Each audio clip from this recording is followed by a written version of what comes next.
বিসমিল্লাহির রহমানির রহিম। সুপ্রিয় শিক্ষার্থী বন্ধুরা, নিশ্চয়ই সকলে ভালো আছেন। তো প্রিয় বন্ধুরা, আমি প্রথমে নিয়েছিলাম সমান্তরধারার যোগফল নির্ণয়গুলো নিয়েছিলাম। আমি এই যোগফল নির্ণয় কিন্তু শেষ হয় নাই। আজ আমাদের দ্বিতীয় পর্ব থাকবে সমান্তরধারা যদি বিজোড় সংখ্যার যোগফলগুলো আজকে আমরা দেখব। তারপরে জোড় সংখ্যার যোগফল, তারা পরপর যদি সংখ্যা দেওয়া থাকে সেগুলো কিভাবে নির্ণয় করতে হয় সেগুলো আমরা আলোচনা করব। তো চলুন বন্ধুরা, দেরি না করে আমরা শুরু করি। প্রথমে আমরা দেখব এই সূত্রটা, ক্রমিক বিজোড় সংখ্যার যোগফল। এটা হলো এন স্কোয়ার। এই সূত্রটা মনে রাখবে, এটা হচ্ছে ক্রমিক বিজোড় সংখ্যার যোগফল নির্ণয়ের সূত্র এন স্কোয়ার। ক্রমিক বিজোড় সংখ্যার সূত্র এটা এন স্কোয়ার। তো দেখুন, একটা প্রশ্ন এখানে লিখি, তাহলে আপনারা ক্লিয়ার হবেন। এখানে একটা প্রশ্ন যদি থাকে এরকম, 1 + 3 5 7 9 11 13 = 40। দেখুন বন্ধুরা, এইগুলো কি দেওয়া আছে? সবগুলো কিন্তু বিজোড় সংখ্যা, সবগুলো বিজোড় সংখ্যা। এই ধরনের প্রশ্ন যদি থাকে তাহলে আমরা এই সূত্রের মাধ্যমে এটাকে সলভ করব। এন স্কোয়ার, একটু মনে রাখবেন, সমান্তরধারার ক্রমিক বিজোড় সংখ্যার যোগফলের সূত্র কি? N square. এখন দেখুন কি করা যায়। এখন দেখুন, এটাকে আমরা কি করব, সমাধান যদি আমরা করি,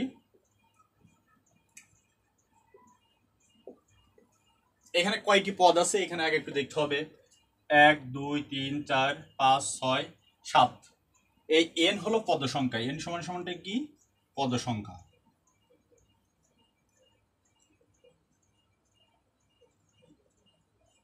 এনটা কি? পদ সংখ্যা।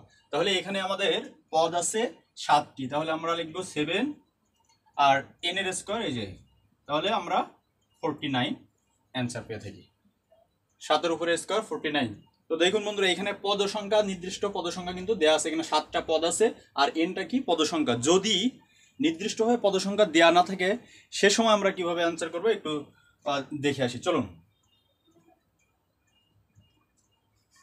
দেখুন,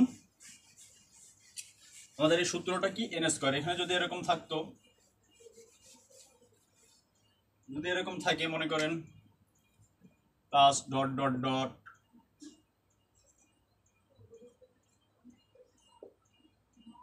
সূত্রটা কি? N square. সূত্রটা কি? N square. তাহলে এখানে দেখুন, এখানে কিন্তু নির্দিষ্ট পদ সংখ্যা দেয়া নাই। এখানে কিন্তু নির্দিষ্ট পদ সংখ্যা দেয়া নাই। তাহলে আমরা কিভাবে এটা সলভ করব একটু দেখুন। আমরা প্রথমে আমরা এন সমান সমান কি? পদ সংখ্যা। এখন পদ সংখ্যা বের করতে হয় কিভাবে? প্রথম পদ যোগ শেষ পদ,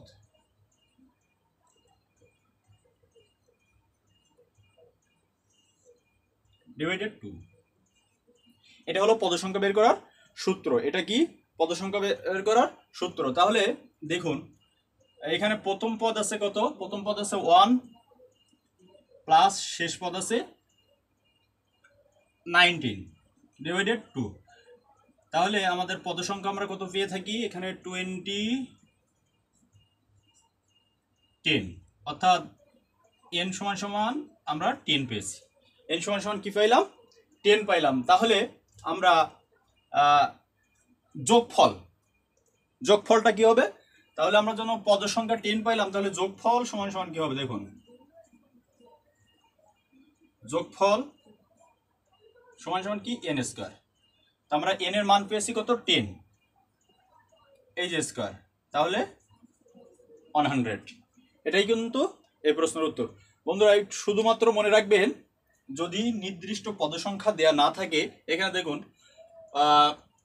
1 3 5 7 এগুলো কিন্তু সব বিজোড় সংখ্যা। এগুলো কি? সবগুলোই হলো বিজোড় সংখ্যা। আর বিজোড় সংখ্যার যোগফলের নির্ণয়ের সূত্রটা হলো এন স্কোয়ার। এনটা কি? পদ সংখ্যা। এখন পদ সংখ্যা, নির্দিষ্ট পদ সংখ্যা দেওয়া না থাকলে আমরা এন সমান সমান পদ সংখ্যা সূত্রটা কি? প্রথম পদ প্লাস শেষ পদ ডিভাইডেড 2। এই সূত্রটা দিয়ে আগে আমরা পদ সংখ্যা বের করবো, তারপরে যোগফলের সূত্র কি? N square. যোগফলের সূত্র কি? N square. এভাবে দিয়ে আমরা বের করতে পারি। দেখুন, আমি অনেক গুরুত্বপূর্ণ একটি প্রশ্ন এখানে লিখতেছি। এটা একটু দেখুন, এটা বিগত চাকরি পরীক্ষাতে আসছে।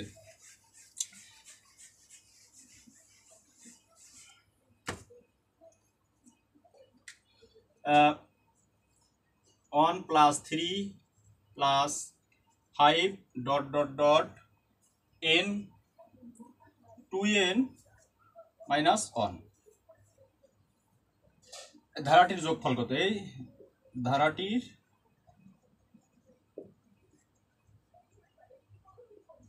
যোগফল কত?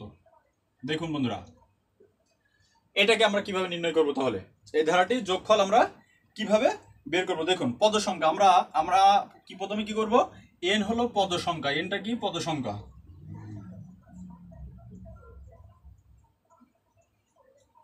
তাহলে আমরা প্রথমে পদ সংখ্যাটা বের করে নেই। n = পদ সংখ্যা প্রথম পদ। পদ সংখ্যার সূত্র কি? প্রথম পদ দেওয়া আছে 1 প্লাস শেষ পদ দেওয়া আছে কি 2n - 1 ডিভাইডেড 2। তাহলে দেখুন পদ সংখ্যা কি আসে এখানে? 1 প্লাস 2n - 1, নিচে হয়েছে 2। তাহলে এখানে আমরা 1 কাটা, আর 2 বাদ দিলে উপরে থাকে শুধুমাত্র n। এখন যোগফল, এটা হলো পদ সংখ্যা। এটা কি পাইলাম আমরা? পদ সংখ্যা। আর যোগফল এখানে চাওয়া হয়েছে কি? দেখুন যোগফল কত। তাহলে যোগফল এখন আমরা কিভাবে বের করব? যোগফলের সূত্র কি? n²। তাহলে এখানে আছে n আর ওই যে সূত্রের স্কয়ার, অর্থাৎ এটাই কিন্তু এই প্রশ্নের অ্যান্সার। খুব ইজি, আপনারা একটু প্র্যাকটিস করলেই পারবেন আশা করি। তো চলুন আমরা এখন দেখি ক্রমিক জোড় সংখ্যার যোগফল নির্ণয়ের সূত্র দেখব। ক্রমিক জোড় সংখ্যা, এখন দেখব কি? ক্রমিক জোড় সংখ্যা যোগফল।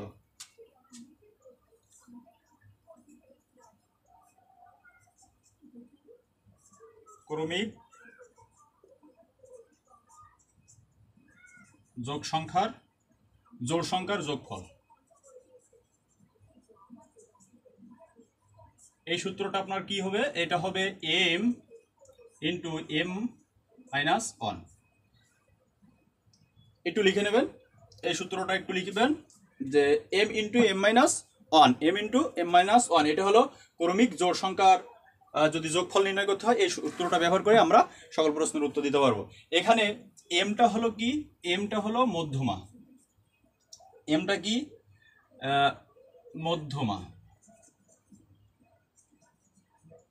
আর m = এই যে প্রথম পদ প্লাস শেষ পদ ডিভাইডেড 2।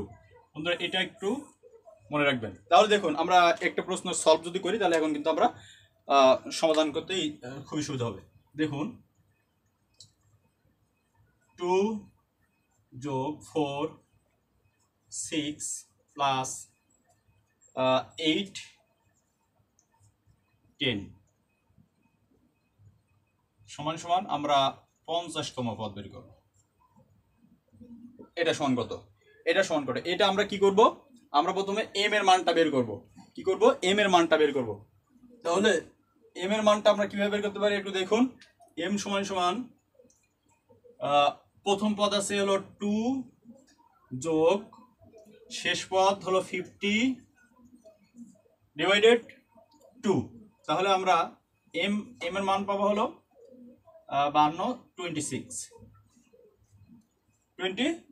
26। এটা কিন্তু আমরা m এর মান পেয়েছি। n এর মান যদি 26 হয়, তাহলে আমাদের এখন যোগফল নির্ণয় করতে বলছে।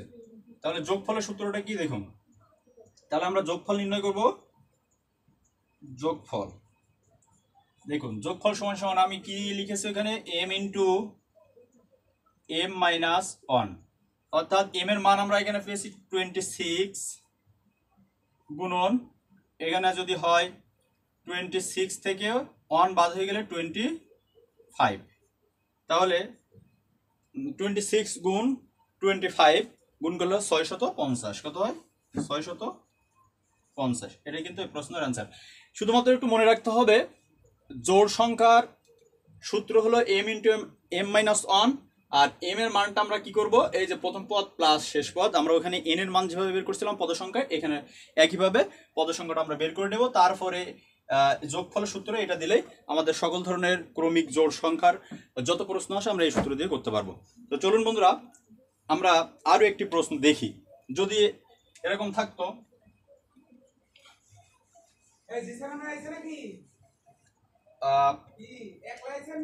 2 হতে 40 পর্যন্ত জোড় সংখ্যার যোগফল নির্ণয় করো। 2 হতে 40 পর্যন্ত জোড়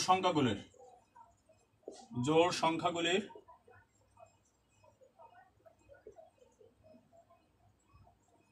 যোগফল কত?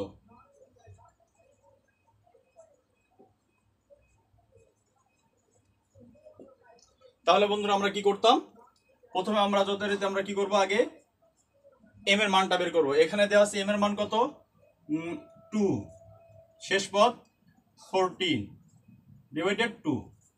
তাহলে এখন দেখুন এখানে আসে আপনার 42, তাহলে 2 × 1 হয়।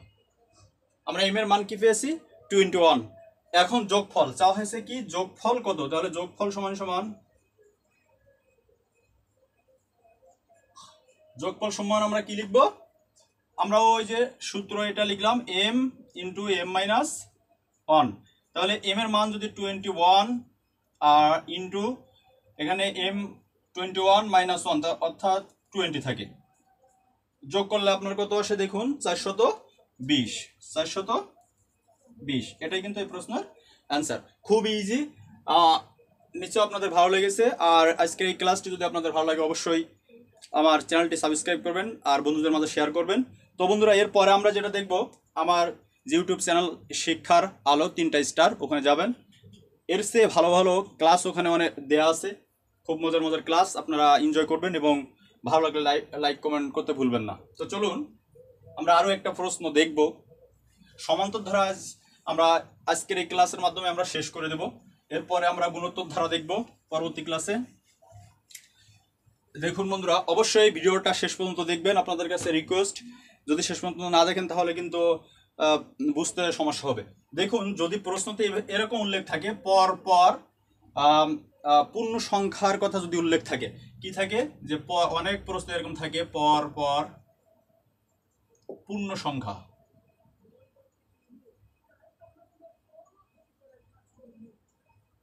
সংখ্যার কথা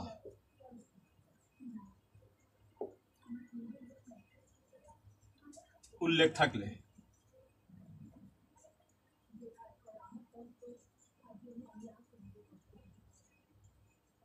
থাকলে আমরা সেগুলো কিভাবে নির্ণয় করব একটু দেখুন। যদি মনে করুন এখানে একটা প্রশ্ন এরকম দেওয়া আছে যে 6টি, এখানে দেওয়া আছে 6টি পর পর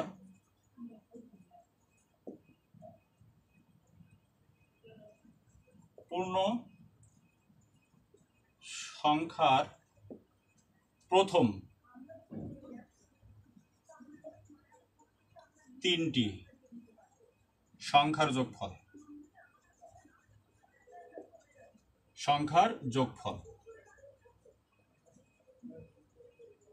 প্রথম 3টি সংখ্যার যোগফল 27 দেওয়া আছে। কত আছে, 27 হলে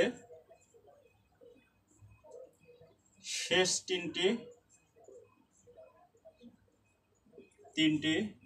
সংখ্যার যোগফল কত?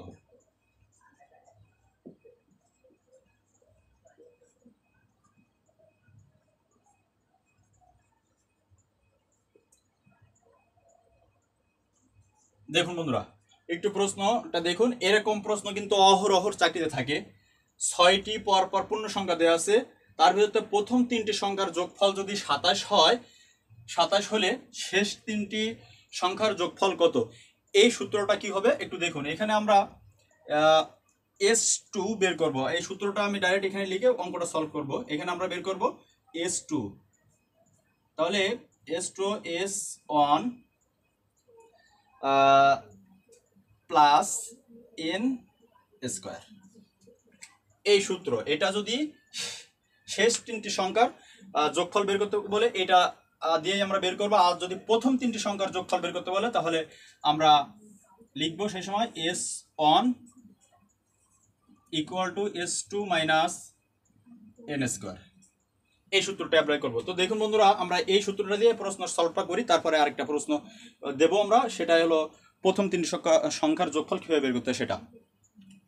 তাহলে এখানে আমরা এখানে যে n, এই nটা কিন্তু এই যে 3, দেখুন এই 3 যে তিনটি সংখ্যার যোগফল দেওয়া আছে সেটা সমান সমান n। আমরা তিনটে সংখ্যার যোগফল দেওয়া আছে, n এর মান কত 3। তাহলে আমরা এসটা কি, এসটা হলো S1টা কোনটা, S1 হলো এই যে 27, এটা হলো S1। আর এই nটা কোনটা, এই যে 3, তিনটা সংখ্যার যোগফল, যে কয়টা সংখ্যার যোগফল দেয়া থাকবে ওটাই হলো n এর মান। তাহলে আমরা এখানে লিখবো 27 যোগ n ইকুয়াল টু যদি 3 হয় আর এই যে স্কোয়ার, তাহলে 27 যোগ 9 আপনার 36, অর্থাৎ শেষ তিনটি সংখ্যার যোগফল কত হবে 36। এটাই কিন্তু এই প্রশ্নের অ্যান্সার। এভাবে যাই দেওয়া থাকুক না কেন, যদি পরপর 10টি সংখ্যা, 10টি পূর্ণ সংখ্যা দেওয়া আছে, প্রথম তিনটি সংখ্যার যোগফল দেওয়া থাকবে, লাস্টের 5টি সংখ্যার যোগফল আপনারা কীভাবে বের করেন, একই সূত্র দিয়ে। যদি এখানে দেওয়া থাকতো যে পরপর পূর্ণ সংখ্যা কয়টা দেওয়া আছে, 6টি দেওয়া আছে, 6টি দেওয়া আছে। যদি এখানে আপনার এই যে তিনটি সংখ্যার যোগফল প্রথমটা না দিয়া যদি শেষটা হতো এটা, তাহলে প্রথমটা আমরা কিভাবে বের করতাম, এটা বের করতাম। এখানে কিন্তু আমরা তাহলে এখানে লিখতাম, মনে করুন যে এটা শেষ তিনটি সংখ্যার যোগফল দেওয়া আছে, প্রথম না শেষ, এটা যদি শেষ তিনটি সংখ্যার যোগফল, শেষ তিনটি সংখ্যার যোগফল এত হলে প্রথম তিনটি সংখ্যার যোগফল কত, এটা প্রথম তিনটি সংখ্যার যোগফল কত। তাহলে আমরা কিভাবে নির্ণয় করতাম দেখুন বন্ধুরা, এখানে আমরা এই যে S2 কত দেওয়া আছে 27 মাইনাস n এর মান কত 3 স্কোয়ার। তাহলে 27 থেকে এখন 3 তারিখে 9 যদি বাদ হতো তাহলে 8 9 8 18 থাকতো, এটাই কিন্তু হতো। অর্থাৎ যদি প্রথমটা চাই তাহলে এই সূত্র, আর শেষটা চাইলে এই সূত্র। আপনারা একটু কি করবেন, প্র্যাকটিস করবেন। আর আমার এই যে প্রশ্নগুলো দেওয়া আছে এখানে কিন্তু সব বিভিন্ন চাকরিতে আসছে এরকম ধরনের প্রশ্ন। অবশ্যই আপনাদের আজকে ক্লাসটি কেমন লেগেছে অবশ্যই আপনারা জানাবেন লাইক কমেন্টের মাধ্যমে। আর যদি ভালো লাগে তো বন্ধুদের মাঝে শেয়ার করবেন। আর অবশ্যই আমার চ্যানেলটি সাবস্ক্রাইব করতে ভুলবেন না। সকলে ভালো থাকবেন, সুস্থ থাকবেন। আল্লাহ হাফেজ।